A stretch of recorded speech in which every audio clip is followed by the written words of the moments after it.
My intervention concerns the philosophical dimension of gratitude and the gift and interpersonal care. Philosophically, the phenomenon of gratitude or thankfulness has been treated primarily in two ways in contemporary thought. First of all, in terms of thinking, and secondly, in terms of its impossibility. In the first case is Martin Heidegger, an influential contemporary German philosopher who examined the etymological clue to the meaning of thinking, tracing it back to thanking. In the second case, we have the figure of Jacques Derrida, a prominent French philosopher, also of the 20th century, who asserts the impossibility of being truly thankful because the gift itself is impossible.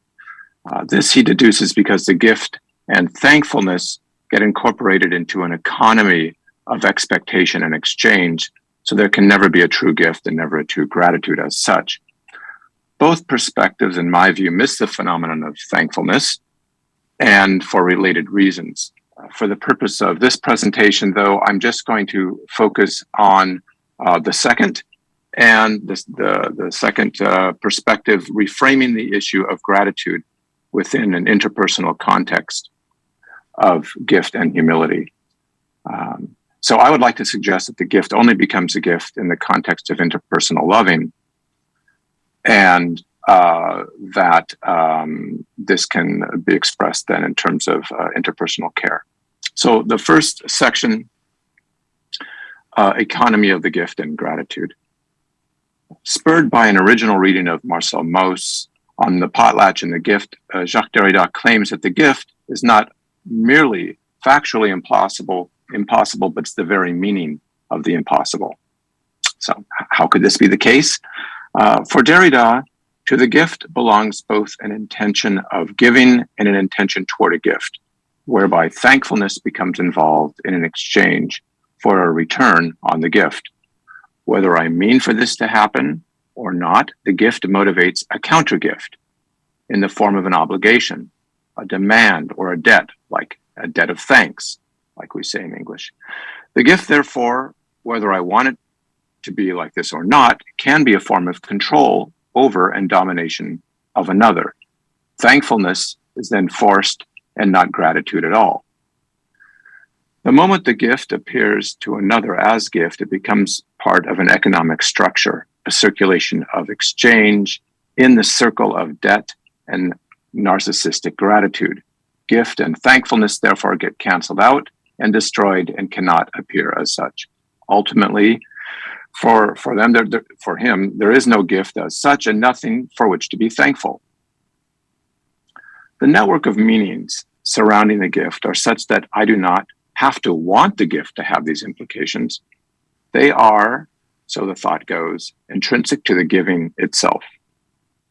For example, it is true that I may give a gift because I want more in return, like making an investment, but I may give a gift but want nothing in return.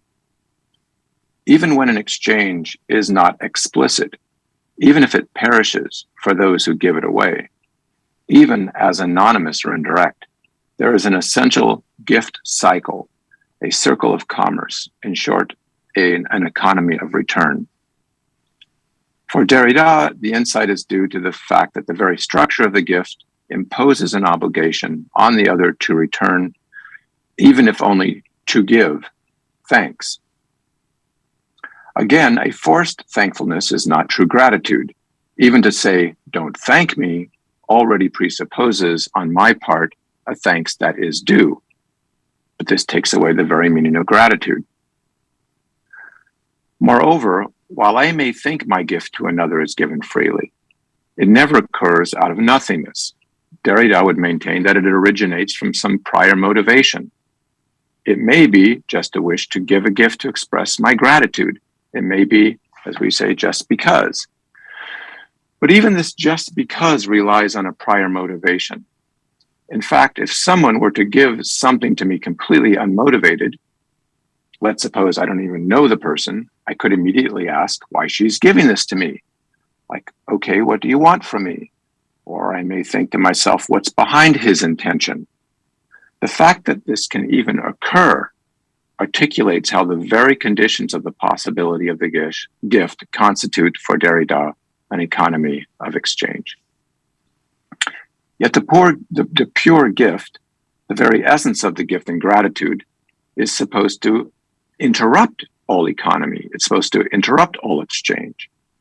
That means in order for the gift to be gift and gratitude to be gratitude, it must escape all motivation, all anticipation, all intention.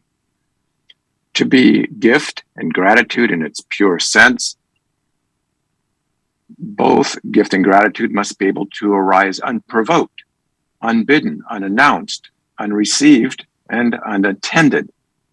To be the gift, to be thankful, they must be free from anticipation. I cannot very well say, pay attention now, here comes a pure gift, and keep it outside of the economy of the gift. The same goes for gratitude. In fact, the aporia that Derrida notes, what makes the gift impossible to appear as such, is that in order for the gift to be a gift and thankfulness to be thankfulness, they can never be noticed by anyone. And isn't this the nonsensical situation of the very figure of impossibility, as he says, that in order to be a gift or gratitude, it cannot appear? In principle, the gift and gratitude cannot be noted or recognized. What would be the point? Yet in order to be and to remain a gift, and not to incite a counter gift, it must not even appear as a gift. It can never aim at or appear as gratitude. The situation is not ameliorated by not knowing the giver, not knowing the receiver, not knowing that it is a gift. The issue is not a matter of being fully surprised to make something a gift and a response, gratitude. In fact, in order to be surprised, I have to have an expectation of something, an anticipation that something will arise, and then something that ruptures this expectation. But I cannot expect a gift, and I cannot be thankful just because I either expect something to happen or do not expect something to happen. So the second section, gift giving in Maimonides and humility. I'd like to contrast this conundrum that I just presented from Derrida with another thinker, Maimonides, the prodigious Jewish philosopher renowned for his multi-volume commentary on the Torah, the Mishnah Torah. According to Maimonides, there are 8 distinctive levels of tzedakah, or gift giving. I only want to mention his main insight as it pertains to the problematic that I'm mentioning here. What is essential to Maimonides' description of the gift is not the epistemic factor of being known or unknown. And he goes through 8 different levels and orders them. But just again to summarize, it's not the anonymity of the giver or the benefactor. It's not about giving begrudgingly or with a smile. It's not about giving something directly or indirectly, giving more or less than what is asked. It's not about giving before or after one is asked. In fact, it's not about the gift at all.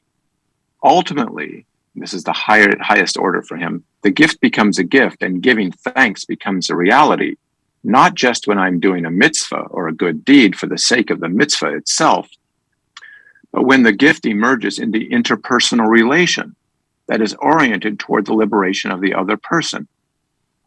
The gift and gratitude become possible and achieve their height and depth when it's not about the gift, when it is about loving care of the other person, regardless of whether the giver and the recipient are known or anonymous.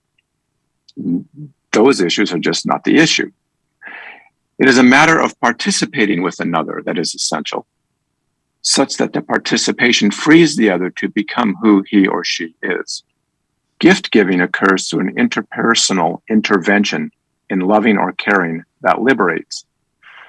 Thus, there is a direct concern with the other person and not an intention toward the gift and not an intention toward gratitude. There is a direct relation with the other person that allows the gift to emerge as gift for me as lover and for the other as beloved in humility. So first, humility. In humility, I do not have an expectation toward anything. but rather it is through my direct devotion to some other that I am given to myself as humble. I cannot intend humility. Accordingly, there is neither disappointment of an expectation, like we'd have in surprise, nor a relief in a fulfilled expectation. In fact, such a reception with no, what we would call in English, just desserts, like I deserve something, is what qualifies humility. Humility is how I receive myself from and in loving. Indeed, I cannot even regard myself as non-deserving in order then to have the experience to be one of humility. That would be pride or self-debasing, which is another experience of pride, or self-doubt, as Bernanos notes, is a more insidious form of pride. What is it that we experience in this situation? I suggest it is not a surprise. It is not a rupture of an expectation. It is not the unexpected. But what is received as gift. To expect nothing in humility means in the moral sphere that I deserve nothing in particular, which is why everything in humility is received as gift and frees the possibility of giving thanks. According to another German phenomenologist, Max Scheler, he writes that in humility, one accepts all things with thanks, from the most subtle pleasure to the grandest bliss. We do this without ever imagining that we deserve even the smallest part. The humble person does not give thought to the proper order of things, but accepts what comes with gratitude and without the thought of merit. And second, now to return more directly to Maimonides. For Maimonides, it is not whether or not something is a gift or constitutes a gift. Again, it's not about the gift, but it concerns the interpersonal participation in which a gift can become a gift and giving thanks can become genuine gratitude. The issue is not whether the gift can or cannot be relieved from an economy, since what is uneconomic in this dynamic is loving care. Even a loving response is itself creatively, freely initiated on the ground of loving, not an exchange and not a reaction. Accordingly, the beloved is revealed in loving, in which both gift and gratitude manifest themselves. For Derrida, I'm occupied with the gift, and as a consequence, there's a problem of an economic countergift and the impossibility of gratitude. It is then submitted that the gift could only be a gift as such if it were to arise without remembering future or even awareness of it, without intention, without participants. So my brief conclusion, for me, the gift and giving thanks are not the point. The point, if we can say that, is the relation of lover to the beloved, the caregiver and the cared for, which allows the gift to appear and giving thanks to take place without being intended. It is true that the gift appears only when it is not focal, but this is because I'm already occupied by and with another, and most profoundly in a personal manner. This does not mean that the gift and gratitude are the figures of the impossible. They would only become impossible, as it were, for Derrida, if I were to intend the gift for its own sake and not instead being devoted to another toward their flourishing. The giving is not for the sake of the gift and is not for the sake of gratitude. Giving and the gift, giving and giving thanks serve the interpersonal connection. They do not establish it. The gift and gratitude emerge from the connection, their interrelation, without being an object of it. Therefore, it is not a matter of liberating the gift from the encounter, but it does not mean that participation with another expressed in gift giving or gratitude is oriented toward the other. But it does mean, rather, that the participation with another expressed in gift giving and gratitude is oriented toward the other and thereby elicits a co-liberation, a releasing or redemption. In contemporary liberation theology, the philosophy of liberation and liberation psychology, this can be understood as the process of acompañamiento or accompanying others. Accompaniment is the reorientation of interpersonal relations. a practice of being with others to listen, to witness, to advocate, and to care in the effort of liberation in its myriad forms and implications. This is the context in which both gift and gratitude emerge. Thank you.